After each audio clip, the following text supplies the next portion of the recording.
Bonsoir à tous. Très heureux de vous retrouver sur Vox Africa dans le cadre de cette nouvelle chronique.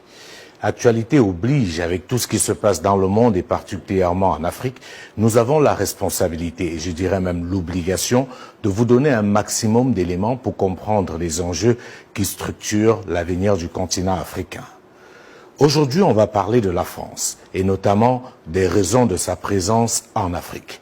Avant d'y aller, je vous propose d'écouter celui qui en parle le mieux. Il s'agit du président de la République française, Emmanuel Macron. La France n'a plus de précaré en Afrique. Elle a des devoirs, des intérêts, des amitiés qu'elle veut bâtir, poursuivre, renforcer. Nous avons des intérêts à défendre. Et je pense que quand on parle d'Afrique, il faut le dire clairement, parce que ça va beaucoup mieux en le disant. On ne va pas faire le bien commun. On a des défis communs. Changement climatique, c'est un défi commun. Essayer que la jeunesse africaine trouve un avenir, je dirais que c'est un défi commun, parce que ce sera aussi notre problème si on n'y arrive pas. Mais on va défendre des intérêts. Et c'est ça un partenariat réciproque et équilibré. C'est qu'on ne prend pas les gens pour des imbéciles. On ne dit pas on arrive chez vous parce qu'on va faire le bien chez vous à votre place. Parce que vous n'êtes pas capable de savoir ce qui est bon pour vous, de le penser ou de le faire. Non. Je pense après ça que les choses sont bien claires et le mot est lâché. Les intérêts. La France est en Afrique pour défendre ses intérêts et pas pour faire le bien. Je m'adresse ainsi à ces Africains qui continuent à se laisser berner en croyant qu'il y a une forme de solidarité internationale qui vise à aider l'Afrique. Personne n'est là pour aider personne. C'est un conflit parce que le monde aujourd'hui c'est une véritable jungle. Seuls les plus forts s'en sortiront. Et quand il parle d'intérêt, il sait très bien de quoi il parle. Et comme l'actualité aujourd'hui nous oblige de parler du Niger, je m'en vais vous démontrer quels sont les principaux intérêts de la France au Niger et notamment au Sahel. Comme vous le savez peut-être, le Niger est le 7e producteur mondial d'uranium. 7e mondial. Premier fournisseur de l'Union européenne et de la France en uranium. Vous comprenez très bien pourquoi la France tient à contrôler ce qui se fait au Niger, tient à contrôler celui qui dirige le Niger. Parce que les accords qui ont été faits sur l'uranium du Niger profitent à la France et pas au Niger. Sinon, le Niger ne serait pas l'un des pays le plus pauvres du monde. Il est d'ailleurs régulièrement placé avant-dernier pays le plus pauvre du monde. Deuxième élément géostratégique pour la France dans le Sahel et pour l'Europe de manière élargie, c'est le transsahélien. Ce pipeline qui permet de transporter le gaz de l'Afrique vers l'Europe.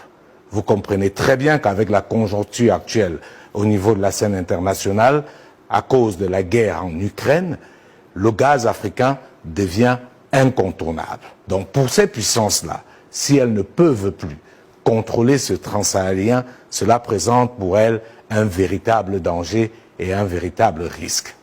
Ceci étant dit, quand on a des intérêts, qu'est-ce qu'on fait?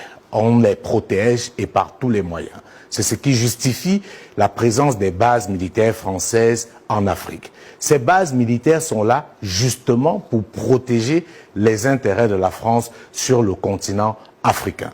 Les bases telles qu'elles sont aujourd'hui sont un héritage du passé. Et elles sont, il faut être lucide, un prétexte pour beaucoup d'opposants de la France et parfois un prétexte pour ne pas régler les problèmes politiques sur le terrain. Quand il y a une base avec beaucoup trop de militaires, on se dit il y a là une assurance vie, c'est pas la peine de traiter politiquement un problème qu'on a. La France n'est pas une assurance vie au règlement des problèmes politiques des différents pays.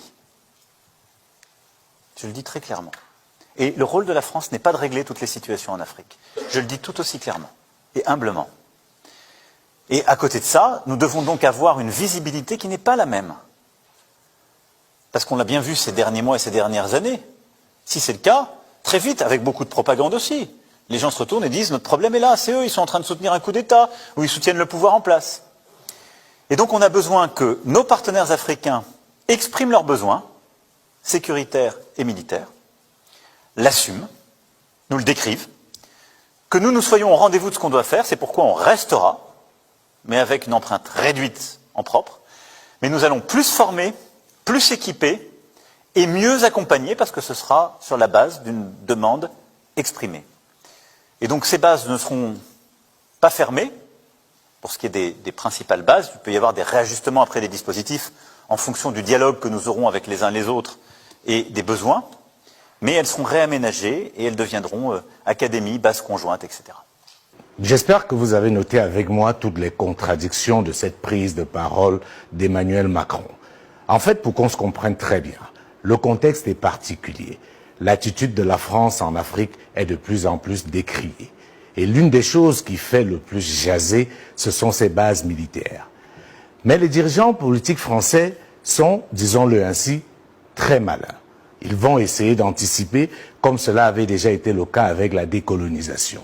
Car ils se sont rendus compte que la décolonisation ne pouvait plus se poursuivre sur la même forme, ils ont anticipé avec la conférence de Brazzaville pour essayer de voir comment ils allaient continuer à garder les avantages de la colonisation en faisant semblant de partir.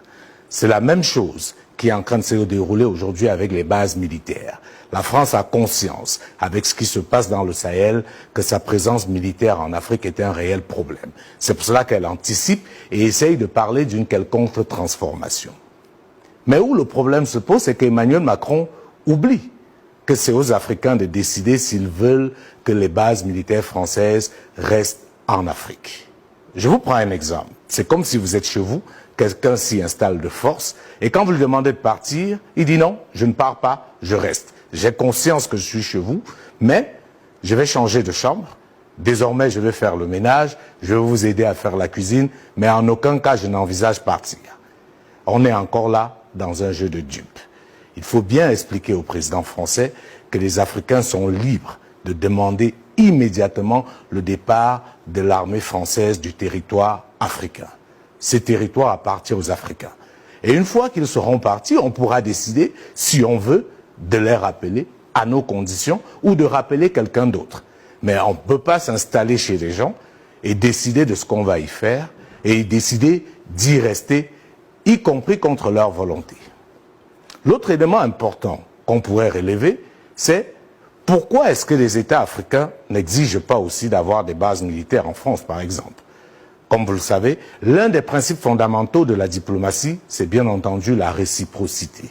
Ça veut tout simplement dire que les États africains sont libres aujourd'hui d'exiger de la France et des pays occidentaux en général d'avoir également des bases militaires chez eux. Ça peut sembler risible, mais c'est la réalité. Il va falloir qu'on y arrive. La présence militaire des autres puissances sur notre territoire constitue une menace permanente pour notre sécurité. C'est une forme d'épée de Damoclès qui pèse sur la tête de nos fragiles États. Il est question tout simplement de prendre nos responsabilités. Soit on les oblige à partir tout de suite et maintenant, et on décide quel type de coopération militaire on veut avoir et avec quel pays on veut le faire, soit également, pour aller très vite, on exige d'avoir également des bases militaires de leur côté. C'est de ça qu'il est question dans ce jeu qui se structure sur le continent africain. Après la question des bases militaires, il y a un autre sujet qui fait beaucoup parler et sur lequel la France se gargarise à chaque fois d'avoir aidé ou même d'avoir sauvé l'Afrique. C'est la lutte contre le terrorisme. Je vous propose, avant d'aller plus loin, d'écouter une fois de plus Emmanuel Macron sur cette question du terrorisme en Afrique. Et il y a une déception parce que on a peut-être trop laissé croire que c'était nous tout seuls qui allions régler en totalité la question du terrorisme sur le continent africain. Je m'honore du fait que dès 2013, nous ayons joué un rôle qu'aucun autre pays non africain n'a jamais joué. Aucun autre. C'est notre fierté et c'est pourquoi je me mettrai toujours en colère et m'indignerai devant les dirigeants, les journalistes, les opinions publiques qui attaquent la France sur ce sujet. Parce que nos enfants sont morts en Afrique pour lutter contre le terrorisme là-bas. Mais ce n'était pas la France toute seule qui pouvait lutter seule contre le terrorisme sur le continent africain. Et donc là, il y a eu une déception. Mais, parce qu'il y a une forme de malentendu. Si les gouvernements africains ne jouent pas leur rôle, si en quelque sorte ils transfèrent tout à la présence militaire française, on n'y arrivera jamais. Et on a en effet trop laissé s'installer l'idée que la France était responsable de tout. Et donc quand il y a une déception, assez logiquement, les gens viennent vers nous en disant « c'est votre faute ». Non, ce n'est pas notre faute parce que ce n'est pas chez nous. C'est une réalité. Et donc cette humilité, c'est en effet du pragmatisme et c'est juste remettre les choses au bon niveau.